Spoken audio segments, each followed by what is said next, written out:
You're just funny. The way you tell the story and everything. Funny how? Come hither. Yeah, he's crazy, see? Who are you? We interrupt this program to bring you a special report. Are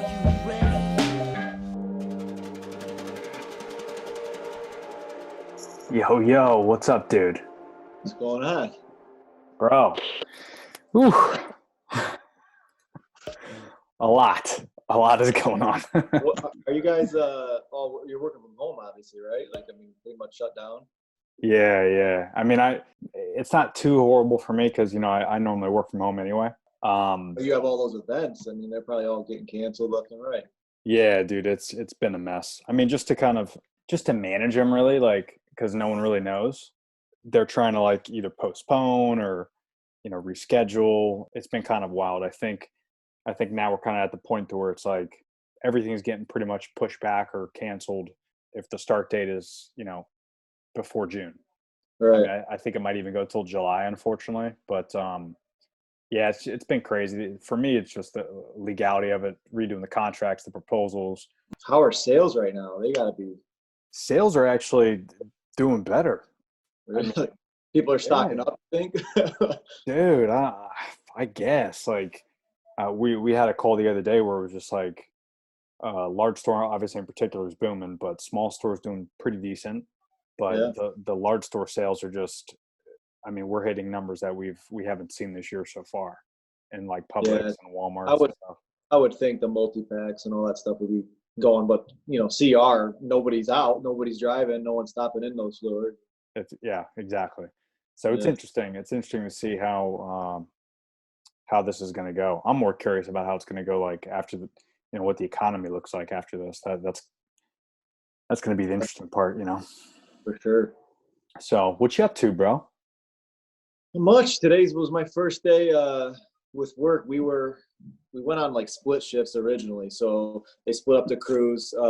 Half five guys would go in the morning, 7 to 11. There'd be a half-hour time window where nobody was there, and then the other five would come in 11:30 to 3:30, and we were alternating weeks. So if you were on that Hmm. 7 to 11 shift this week, next week you would do that. So we've been doing that for 3 weeks just to try to cut back. Cuomo in New York wanted, cut back your workforce by at least 50%. Then all non-essentials shut down, but we're considered essential, so we had to be there.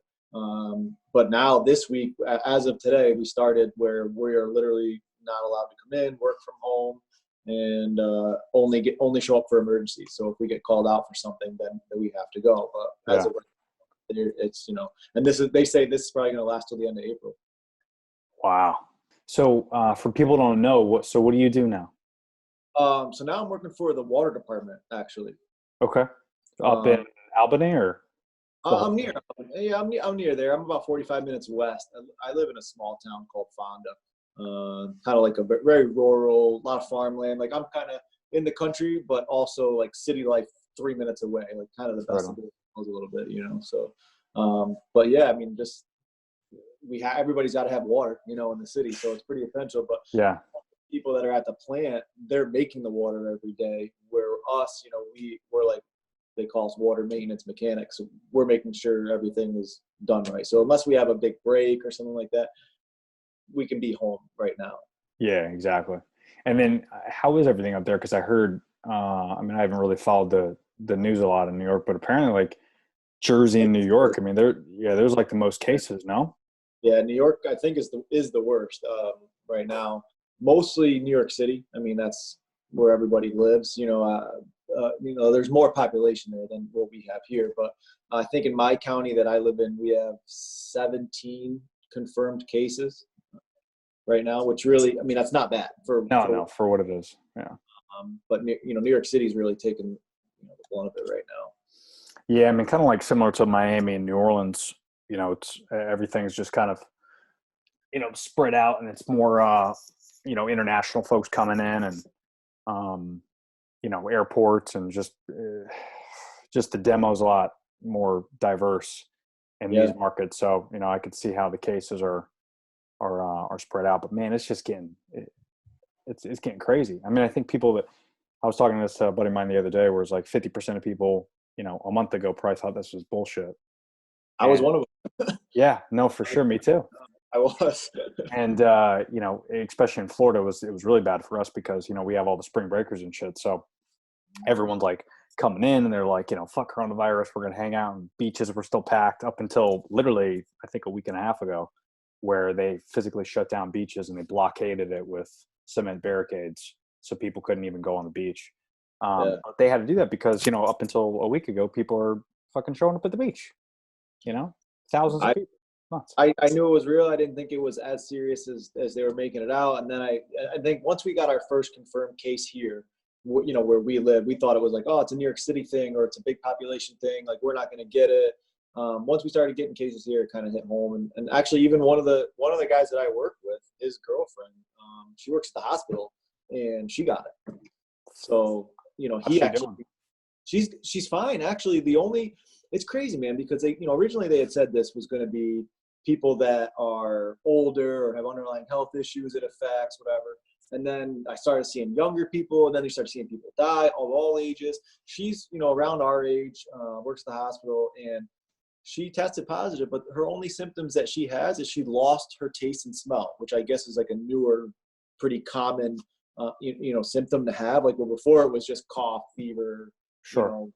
Shortness of breath, whatever. Right? There's other symptoms now that people are getting, or you could possibly have it and not have any symptoms. So the only reason that she even got tested is because she's a healthcare worker, and she had told them that this had happened to her, that she was kind of congested and she lost her taste and smell. So they tested her, it came back positive. So I think it's been she got tested last Monday. So, about a week ago, and she hasn't gotten them back yet. So that's got to be pretty weird to smell, or everything you eat you can't taste. Like, that's like a scary symptom to me. But Yeah, it's also pretty good that that's her only symptoms. that's true. Yeah. And I mean, hopefully it comes back. I mean, was there other cases like that to where she lost, or a person lost taste or smell and it came back, or? I don't know. I mean, I think we're still in the early stages of this whole thing. I mean, for New York, like, they're saying we haven't even hit our apex yet. So it could get, it's going to get worse before it gets better. In New York, I think they're saying an average of 600 people are dying a day or something like that. Like, it's crazy. So until we hit that plateau, and then, Cuomo was saying, well, then we got to go down the back of the hill. So yeah, we're here, but it's still going to be a long ride, or a long summer. They don't think this is going to end until summertime. I hope it's quicker than that, because we're getting sick of being home. Dude, I bet. How are you dealing with the family and everything? Everybody's good. I mean, we're healthy, and we're able to get a lot of stuff done around the house right now. I mean, that's really the only thing you can do, is try to just stay positive and stay busy. And we only watch the news for a half hour a day, and then I'm like, all right, turn it off. Like, we can't have any more of this. We know what's going on. Yeah. Let's put our minds to something else, and we've just stayed busy, man. I'm currently downstairs in the soon-to-be movie theater, so I'm putting in a home theater. So I've been working on that every day. And we redid the kitchen, we redid Grace's playroom, the living room. Like, we're just new floors. Like, I'm just trying to stay busy, upgrading the house. And No doubt. This weather finally, so I've been outside the last couple of days, working in the garages, trying to do some landscaping stuff. So just that's the only thing you can do right now. Stay busy. That's it, man. Yeah, that's it. Yeah, I don't think our condo here has looked any cleaner than what it does. True. Yeah. During this quarantine. Like, even yesterday, it was Sunday, and we didn't have anything to do. We normally clean on Sundays. We're like, we did that shit like last Thursday. Like, I think what's hurting us is we're drinking a lot more than we normally do, because it's like, for sure. What else to do? It's 4 o'clock, it's 5 o'clock, crack a beer. Yeah, dude. It was. I mean, I hate to say it, but we're like trying to like cut it back. But yeah, you're right. It's one of those things where 5 o'clock, 6 o'clock, you're like, could we just have a glass of wine? Could we have a beer? I mean, what else are we gonna do? As soon as 3:30 hits, technically I'm off the clock. Oh, you're good. Well, even I'm doing these little podcast happy hours too, and I usually start. Yeah, I usually start those like 4:35, something like that. So those have been fun. And then work is now starting to do them. Oh no, that's cool. Yeah, so like Rob Maggie's doing one this weekend on Friday. So it's like, dude, this is not, I'm going to be hammered like Saturday night I used the other app called House Party. I haven't heard of that one. Yeah, it's similar to the Zoom, but what's cool is you could play games. So I got on with like a bunch of my buddies, and we were all drinking for a couple hours. But you could play like Heads Up, trivia, a game similar to Apples and Apples, and like it's all digital, virtual, whatever. So it was fun. For a couple hours, it made you feel like you were hanging out with your buddies, having some beers, even though we were all over. Yeah, that's rad, man.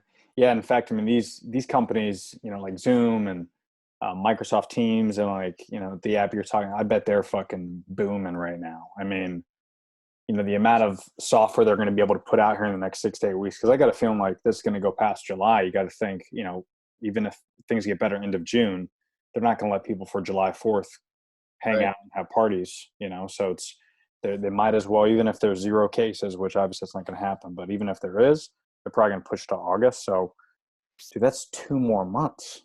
Yeah, I mean, it's already been, a month and a half, and I'm itching. Going nuts, dude. Yeah. And it's not too horrible because I do work from home. So thank goodness I'm kind of used to it, but I could tell like the wife, she's like losing it. Yeah, but I told you the other day, man, where you guys live, I could quarantine there all day. I know. It's pretty nice. You're right. Yeah. We even do like walks, we kind of make it a point, like right at noon. Yep. We do one today. We bounce, we go for a walk or we go for a bike ride. And, we've been doing the same thing every day. Me, Jackie, and Grace, we go for a walk. We bring the wagon. We throw Grace in the wagon, load her up with some snacks, a juice, and we walk around our village here and, do a couple miles. It's been great. Get outside, get some fresh air, I don't know about you, but I think we've done more outside during this quarantine than we have. It's been tough for us because of the weather. I mean, our spring up here. Like you're just getting done, right? A nice day for us today. Like it's beautiful out right now. It's 55. Like for you guys, that's cold. Like for us, we're like the sun's out. It's 55. Yeah. We won't even see 55 for like another 9 months, man. So yeah. Tomorrow's 61, so it's getting there. Like spring is hitting. That's nice. And so is this the place that because you told me you were trying to sell a house, right? Is this the place you're talking about, or is this the new spot that you're at? No, we've been here for about 5-6 years now. Okay. We were originally doing a lot of this work and fixing things up. We were going to sell, and there was a lot on the table, man. Honestly, we were going to build what we wanted. We were looking at some really nice houses with like a lot of property. We were also looking at relocating possibly to Florida. I have a lot of family that lives in Sarasota area and stuff. So there was like a lot on the table. But really kind of after I left Monster, I took a pretty significant pay cut. We were just like, all right, our house is nice. We've done a lot to it. Let's just kind of lay low for a while and stay here for a couple more years. So it's like, all right, well, if we're going to stay here now, I want to do the things that I've always wanted to do. And I've always wanted a home movie theater. So originally I had finished the entire basement and put like a man cave kind of thing down here with poker table. I used to be a really bad gambler. Right. And poker tables, pool tables, blackjack, craps, anything you think of. There was a section with couches and TVs and all that. And so I got rid of everything. And now I'm redoing the whole room, like a deep red and black ceilings, and we're gonna put tiered seating and a big flat screen. So I'm making my home movie theater. It's what I've always wanted. So sick, man. Yeah, that's gonna be rad. And then of course, if you decide to sell, a few years down the road, I mean, that's gonna value big time. Yeah, exactly. That's awesome. So what's this wild life, man? Because I only know like the past 5 years. So you gotta. Yeah, man, it's buckle up. It's funny. A lot of people don't really know, a lot of my story. I mean, I think at Monster, I became close. I think that's what I missed the most after leaving. In November is I made a lot of close friends. People that I consider family for the rest of my life. And I've been to a lot of these people's weddings, and we still keep in contact. And so there's some people that might know a little bit more about the Eric Lentini, than others, but I'm more than happy to share. So I don't know if you knew, actually, I was born in 1986, but my name wasn't Eric. It was Kevin Patrick Johnson. I didn't know that. Yeah, no. So I was born, birth certificate, Kevin Patrick Johnson, but I was actually adopted. So my biological mother put me up for adoption. I think she was like 15 or 16 at the time. And she, I guess wanted to finish high school and, did the right thing. I mean, back then it was very easy to get abortions like that, and there was no questions asked, but she, she wasn't for that. She wanted me, me to get adopted, have a good life, whatever. So, but however, the funny story about this is my biological mother, my biological father, they met at a wedding. And I think it was like kind of two big families, like an Italian side of the family, which was my dad's side, and then my mom's side, the Johnsons or whatever. They met at a wedding, both like 15, 16 years old. I think my dad was 15. And they snuck away, I guess, and hooked up, right? So my dad actually lost his virginity that day to my mother. No shit. Well, yeah, so 9 months later, she's pregnant. Well, she never told my dad. Like, actually, they never saw each other again. And they still haven't till this day. They've never seen each other. Dad's kind of a gangster. Yeah, so she has me, puts me up for adoption, and it's maybe 3 or 4 days, I think, after the day I was born, I was taken home from the hospital. It was kind of like an arranged adoption. They already knew who I was going to be going to. So my parents that adopted me, which I consider my parents, they raised me. I have, a long history with them, but I've also created kind of a new family, which we'll get to, right? So my mom and my dad, basically the reason they wanted to adopt me was my mom had like, it's either 9 or 11. I'm not sure, but she had, I think, 9 miscarriages. Wow. Like it was a lot. It's either 9 or 11. And they basically told her like, you can't have kids. You've tried. Sorry. Adoption is always an option. So they did. That's why they adopted me. Originally was because they couldn't have their own kids. So they had me. But funny enough, 3 years later, they got pregnant, and I have a sister. So after they adopted me, they got pregnant again. Then another year later, they had another kid. So it's kind of like a blessing in disguise that they didn't think they could have kids, adopted me, and then I have 2 stepsisters basically. Yeah. So no, not even. I guess they're half sisters. They're half sisters, yeah. So you're kind of like the good luck charm, no?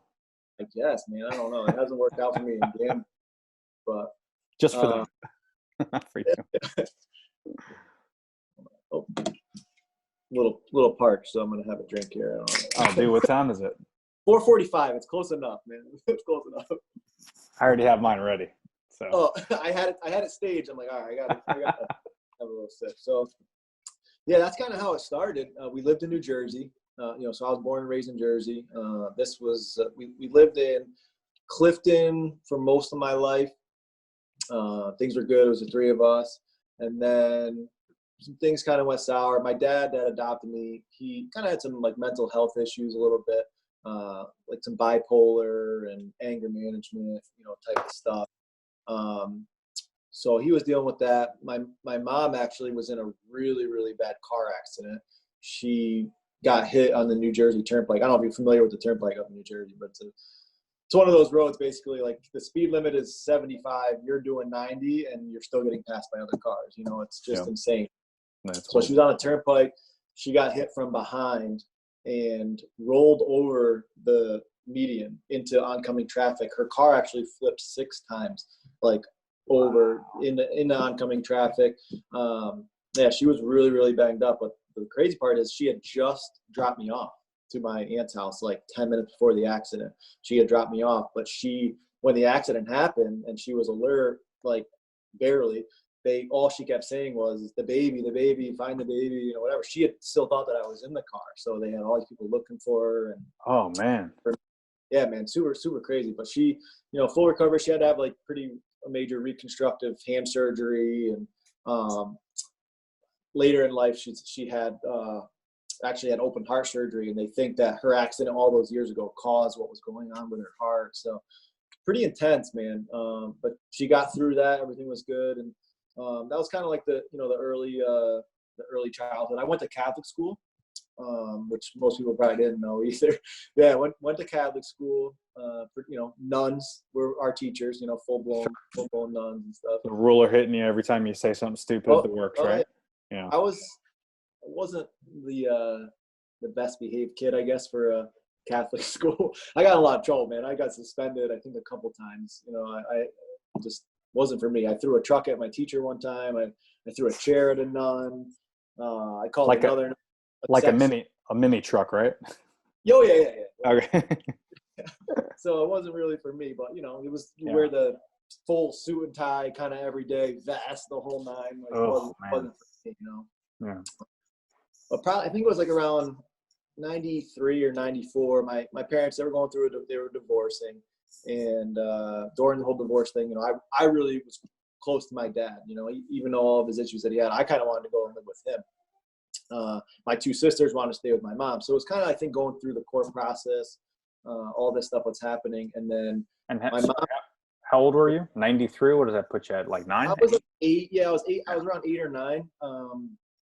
And so I think, you know, that was all going on. Where are we going to live? But my dad moved right down the road, literally into a condo with a pool and stuff. So it was good. He worked for the post office for 20 years in Montclair, New Jersey. And my mom, at one point, was a really successful real estate agent, and then she was working for a big sanitation company in New Jersey called Morangi Sanitation. So she was there. So fast forward now, 1995. This is where kind of things start to get crazy. My dad, who worked in the post office, he was actually murdered. I don't know if you're on the same age as me, I think. Yeah, 34. So, yeah. Yeah, I don't know if you remember this or not, but this was right around, we were probably 8 or 9 years old. It was in Montclair, New Jersey. A former postal employee, actually a guy that I had known, you know, from going and staying, you know, in the post office with my dad after school and whatnot. He came in and basically robbed the place, made everybody there. There was 2 employees and 3 customers, laid them all down and just shot them all in the back of the head, man. So wow. That was pretty crazy. That was, you know, actually March 21st was the 25-year reunion. So yeah, it was 1995. And one guy actually survived. He got shot in the head, and he got up and tried to actually tackle the guy and take him down. And he shot him 2 more times in the face, and that guy lived. And that's actually in the hospital. That's how they were able to find who did it, was this guy telling them, you know, what had happened. Like, I guess only by moving like fingers and toes and stuff, he was able to tell them how this happened. It was crazy. So they did catch the guy. But so yeah, if you ever heard that term going postal, you know, that's been around for years. I mean, that was created from my dad being killed. I mean, there's hundreds, thousands of articles. If you Google it, it was the biggest shooting of its time was then, you know, back then. So, you know, my dad passed away, and we were kind of, you know, left in a, you know, tragedy that hits you like that. You're left like, what do you do, kind of thing. My mom at the time had, you know, a boyfriend who was awesome, really good to her. And they were like, you know, let's just get out of here. New Jersey is, you know, become a little bit more, and we were in a great area. I mean, a really, really, really great area. But they were basically, oh, New Jersey kind of, let's get out of here. Let's get away from the violence. Let's move away, kind of thing. So we did. 1998, she moved. They were looking all around for houses, man. They were looking in Vermont, New Hampshire, Maine. Finally, they found this place in upstate New York, and it's Bleecker, man. It's in the Adirondack Mountains. They found a little log cabin on a dirt road and fell in love with it. So we moved to Bleecker. From, you know, man, it really was. It was crazy. We lived in this before, like a nice like development, you know, area, like people around. Really nice, yeah. You know, cul-de-sac, like kind of thing. You know, nice houses. Landscapers come to your property every week, you know, take care of everything, to this like log cabin in the middle of the wood on 10 acres or whatever. And wound up getting animals. Like, we wound up getting horses and chickens and cows and pigs, you know. So you guys went full country, man. We went from city life to farm life. It was cool. What was crazy is I'll never forget it, man. The first week we moved from Jersey to New York, we're living up there. On the first week, on our road, there was a cab driver, which I guess cabs never usually even come up by us. It's that far out of civilization. A cab driver was bringing somebody home, and the passenger shot the cab driver No on a, shit. literally like a mile down the road from us, not even doing. So my mom was like bugging out. You know, we just moved. Yeah. This and here it is. You know, so that we went to school and they were like, dude, that never happens. Like something like that has never happened here. It's just you know. So that was funny. That's crazy, man. Yeah, that's a hell of a childhood. I mean, I can relate with none of that, except for my parents were divorced as well. So I know what that's like when you're when you're a youngin. I think I mean they technically got separated, when I was like 12 or 13 or something like that, and then they finally, I guess, filed for divorce when I was 15. So kudos to them. They tried to duck it out until I was 18, but it wasn't going well. Yeah, I mean, I think it's with the society that we live in now is I think it's almost it's easier, it's Sure. really easier. It's easier to choose divorce as an option. I think, where back then it was a lot harder. People thought about the kids and they thought about the financials of it, and it was a lot of it. We didn't have the technology that we have now. I think a lot of divorces and stuff that are coming up now and relationship issues and challenges are based on social media and Instagram and Snapchats and the internet. You know what I mean? Like, I just think it's easier to find, people are always think, oh, things aren't going right here, I can find something better somewhere else, and they're willing to quit easily. And that's not me, you got to work through your issues. Yeah, dude. I mean, everyone thinks the grass is always greener, you know what I mean? And I mean, to that point, it's not just the internet with relationships, but even like, with jobs, people sometimes aren't really fully committed on jobs because they know they can just whip out LinkedIn and Right. keep a profile up and always have their resume out there, and they're always going to get offers and emails. And back in the day, like our fathers and mothers, I mean, they had jobs for 25 years because they didn't, like internet wasn't a thing. If you wanted a job, you had to like hear about it through a crow delivering you a piece of paper. It's like, I mean, things are a lot different now, so there's commitment issues there too. So, but I think if you ask, my parents anyway, they're much happier now being divorced. Right. So kudos to them. And people deserve that. People deserve to live a happy life. If you're stuck in something that you're not happy, I mean, move on, You gotta get out. Yeah. But you're right though. It is, I mean, I'm only 2 years in to my marriage and, things are good now, but I know in 10 years, there's going to be challenges. 5 years is going to be challenges. You just gotta work. Yeah. You just gotta work through it. How long were you guys together before you got married? 3 years. Maybe no, actually, yeah, because we got engaged at 2 on our 2-year anniversary. I proposed, and then we were together about a year almost before we got married. So yeah, about 3 years. Nice. What about you guys? Well, we've been together. We're almost at 12 years. I waited 9 years to ask her to marry me. So, Dude, you're lucky. You're lucky she said yes, man. I didn't want to rush things, man. I wanted to make sure she was the right one. That's smart. That's smart. Save up some dough. Yeah. Since 2009, what we met. So that's crazy, man. Up there, I assume, in New York. Yeah. Up here in a bar. Yeah. That old chestnut. And how old's little Gracie now? Gracie's gonna be 2 in June. Wow, that's wild, man. Yeah, man. So what's it like? Because obviously we're getting to that point. Her and I we're really having the conversation. We're gonna start trying. But what's it like being a father? It has been. It's the most amazing thing you can ever go through. And honestly, like, there's really no words for becoming a dad. You're super scared in the beginning. You're nervous. Like, you're responsible for a whole nother life. It's not about you anymore. It's about somebody else. And, of course, being the typical male, I wanted a boy. I was like, I want to raise a boy or whatever. I couldn't imagine life without a girl now, like, she's just the best thing that's ever happened.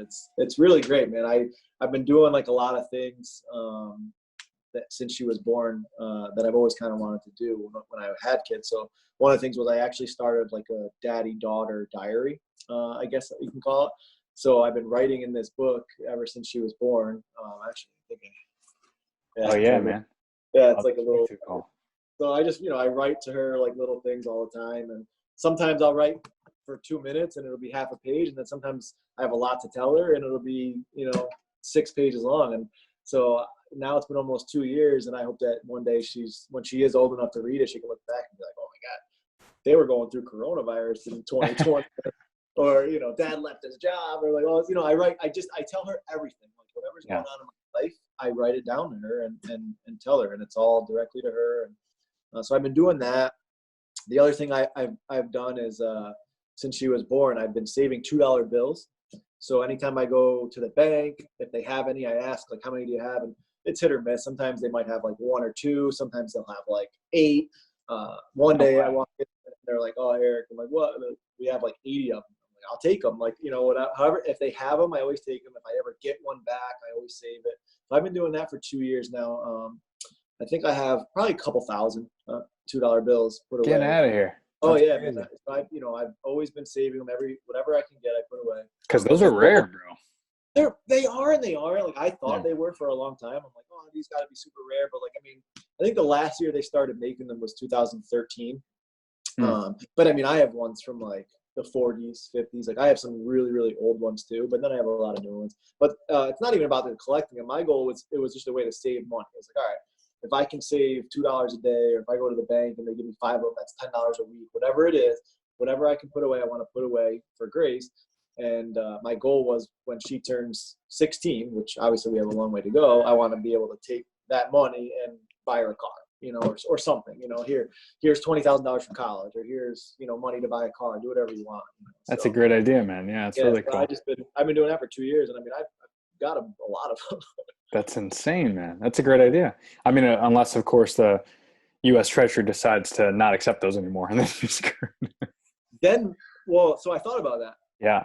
If they do decide that they're not worth any, or they're not used as currency anymore, I think then they become more valuable. If they, so I'm hoping that if they do that, all right, well, now these $2 bills are going to be worth $5 a piece. Yeah, you're right. So almost like half dollars. Right. Coins. Right. Yeah, now those are worth, obviously more than 50 cents. Exactly. Which is very interesting. I mean, gold, you always kind of envision that as, it's valuable, but you never realize, like, those coins that people used to use as currency, like 50 cents or $1. Now those are actually worth more than 50 cents or $1. Like, it's very, unless you know currency and understand it, it's like, you can't tell a 10-year-old kid, hey, this is a 50-cent coin, but it's worth more than 50 cents. Like, it's weird to, have that conversation. It's very strange. I mean, even Bitcoin, like, I got involved a little bit. Like, I don't really know too much about cryptocurrency, but I got some, because I don't know what it's going to do in 20 years, and maybe it's so. Yeah. I have much of that, leave it alone, but Yeah, crypto is another one where it's just like, it's one of those things where it's just so interesting because it's made, like, everything's made up. Right. Like the U.S. currency, it's made up. It's not a real thing. That's just how we used to use, horses to exchange. But now we use, paper and metal and silver. It's like, come on, what is this thing we're doing, guys? This is all fake. And we're like $20 trillion in debt anyway. So does it really matter? I mean, it's going to be more than that now after this whole stimulus package that we're all supposed to get. Yeah, man, you're right. Yeah, what did that get approved at? Was that $2 trillion? What was that? I don't know what the total dollar amount was. I know that we're getting $1,200 a piece, so $2,900 because we have a kid, So I was like, all right, we'll take it. There's a new roof, That's right. 1,000 times 7 billion people or whatever. Right.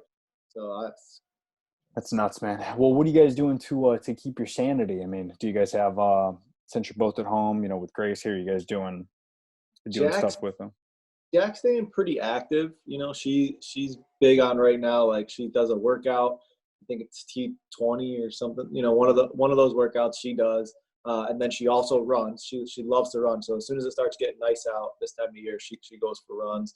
Nice. Then we've been doing like family walks and stuff. But other than that, I mean, it's trying to occupy a 2-year-old, man. Like, you run out of things to do. Like, I bet, you can only go and swing and go and do this so many times. And now it's even harder when you can't leave your house. Like, we're being told don't, everything's shut down. You can't do anything. I mean, simple things that we took for granted last year, like taking her for ice cream or taking her to the park, or we can't even do those things now. So I think Grace is going more stir crazy than we are. Yeah, I bet. Jack's been big into posting these, like, every day, day 21 social distancing with Grace, like these cute videos. And I think the reason we really started to do it was so that with Facebook, I love that you open up. First thing I do on Facebook in the morning is I go to my memories from the previous years, and look at. And I'm like, oh man, back in 2006, that's what I was doing, So Yeah. I think for us, it's a way like next year down the road, look at this and say, man, remember 2020? We can't even complain about things now because look how it was then, when the world was shut down. So I think that it's been cool. Like, and a lot of people have been following her on it. Like everybody every day is looking forward to what Grace do today, Oh, that's rad, man. That's cool. So. Yeah. When also too, I mean, it's, it's kind of a good time, for Grace. I mean, she's 2, so she's not going to really, remember this obviously, but if she was like 10 years old, I talk to buddies that have kids that are like 9, 10, 11, 12 years old where, they're getting pulled out of school, and to have those, to have those conversations, but B, also to try to get those kids back to normal. Right. When things get better, but Gracie, it's gotta be tough, for those kids that I don't even know, like the seniors that are supposed to graduate this year. Like you're not gonna have a graduation, and they're talking like no prom. Yeah, you can't no prom. You can't hang. You can't hang out with your friends. Like I mean, my senior year of high school, you got to remember it was like the most fun you could ever have. Like you're doing things. And these guys they're not even getting to see their friends. They're not getting to do things. So I feel bad for that generation more than these young kids. I mean, they can stay busy. Parents can keep them busy, and there's homeschooling and all that. But for the ones that are really getting ready to start their lives, and you're talking about the same kids that were born during 9/11. So like they came into this like this, and now they're doing. So it's a weird time, man. It's again, it's going to be interesting what happens when things get back to normal, how we're all going to react to this and how we're all going to treat each other. And, hopefully we treat each other with a little bit more kindness and a little bit more, social distancing. Yeah. Obviously this thing came from overseas, so it'll be interesting how we trade with China and, where we get our things now. Maybe we'll get more jobs in the country, but also there's going to be a lot of people out of work too. So how's that going to look? So I don't know, man, it's going to be weird. And we're in the early stages too. So we got a long way to go to.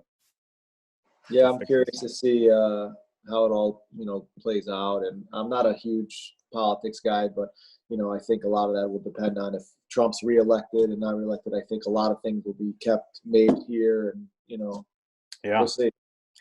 Yeah, hopefully it does, man. I mean, shit. But it's also one of those things where if we do everything here, we're going to spend a lot more money. Yeah. We get everything pretty cheap overseas. But now it's like, do we even want shit from overseas? I mean, we kind of knew shit was crazy over there to begin with, but this is like the second or third worldwide pandemic. Yeah. From, diseased animals overseas. Like it's.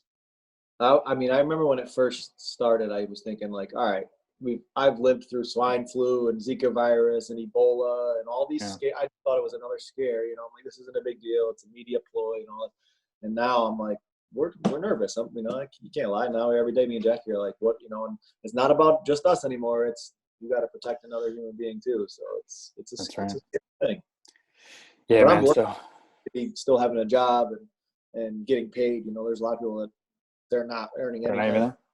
I have friends that are barbers. You can't get your hair cut right now. You can't, get your beard trimmed up. You can't, I have tattoo friends. They can't, like, that's how they earn their income. They can't tattoo right now, or they, it's crazy to think of some of the non-essential businesses where that's their bread, like that's their bread and butter, that's their lifeline of how they make money, and they can't do what they do. Yeah, you're right. And, these guys are, and girls are artists. I mean, they've literally worked their entire lives to do it. I got a buddy that's a barber of mine too, and owns a spot here and normally pays for, 10 employees. Like some barbers contract out locations, but he actually physically pays them. Right. An hourly wage, but now those guys can't get paid. So it's like, when this comes back, is he even going to have employees that are going to work? Because these guys might go get other jobs, in this time frame. And he's like, you don't really have control over everything. It's very, I'm with you. We're very lucky to have jobs that are still employing us, and hopefully they have that, for sure, same, mentality here, months down the road that they'll continue to innovate.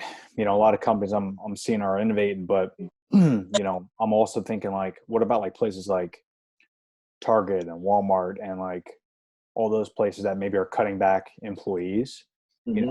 Are they going to look at this and say, maybe Amazon, we thought we could take on Amazon, but after this pandemic, we realized that we don't really need stores because people will actually do a lot more pickups and deliveries. And we've always done that before anyway. Like we're very big into the grocery pickups.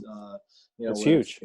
if we could stay out of the stores, it's just easier and more convenient. And now we're doing it even more. But it's funny, where we used to be able to log on and create our order in the morning. Sometimes you could get a pickup for later that day, or the worst, the next day. I mean, where now it's like you want a grocery pickup, it's 2 weeks out some places, or they're out of stock on everything. You know, you do your order, and the day you go to submit, everything that you wanted is gone already. I mean, the shelves are being wiped. So, you know, knock on wood, hopefully we have a grocery pickup tomorrow, and then we have a Price Chopper delivery tomorrow. They're actually doing a delivery. It's like $3 fee, $3 something, and then we left an $8 tip. So, you know, to me, that's worth paying than, you know, to keep yourselves out of the store and away from people and whatever. They leave it right at your door and you're good. You have groceries. You know? Yeah, for sure, man. Well, listen, dude, I can't thank you enough for hanging out and being on the podcast. Normally I have people in the studio. As you can see, this is the studio, but you know, I haven't had anybody here except a wife. So it's kind of weird. No, like I said, I appreciate you having me on, man. I've been following you for a long time. Your podcasts, your Instagram stories, now your TikToks, you know, and I'm a big fan, man. I'm a huge supporter. You know, I love your work ethic. I've always, you know, seen what you've done with Monster and everything that you put in your work, but not even just your work ethic, man. Your total, you know, way of life, like your fitness and your foods and your kind of your positive lifestyle mindset, healthy life kind of thing. So I'm a fan. You, man. Yeah, no, of course I'm a fan. I think you're a great dude. I'm really happy for you. So, you know, again, I'm glad that we've stayed in contact, you know, since I left. And if you want, we could do a part 2 one day, because there's more. Yeah, that'd be awesome. So, for sure. Well, hey, not for nothing, man. You know, we got time. we'll definitely have time. I'd like to have, you know, you down here, since you got family in Sarasota. So hopefully after this calms down, maybe, you know, you and the family come down and hang out. We were planning on going, and you know, but now with my grandma's she's got really bad COPD, and she's been in and out of the hospital, and she's on oxygen 24/7. So I was like, all right, like we don't need any excuse for her to get sick or anything. So that's true.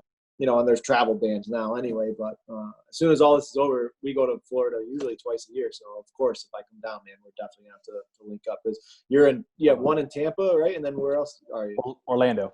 In Orlando, yeah. Yes. So I mean, we usually try to do both. Honestly, I mean, we've been to Disney, or we've been, you know, we fly into Tampa, we drive to Sarasota, but we really want to check out next time. I think you were the one that was telling me about it too. Was St. Pete's. We really want to check out there too. Everybody's been going there, so that's the spot, bro. Yeah, I hear that.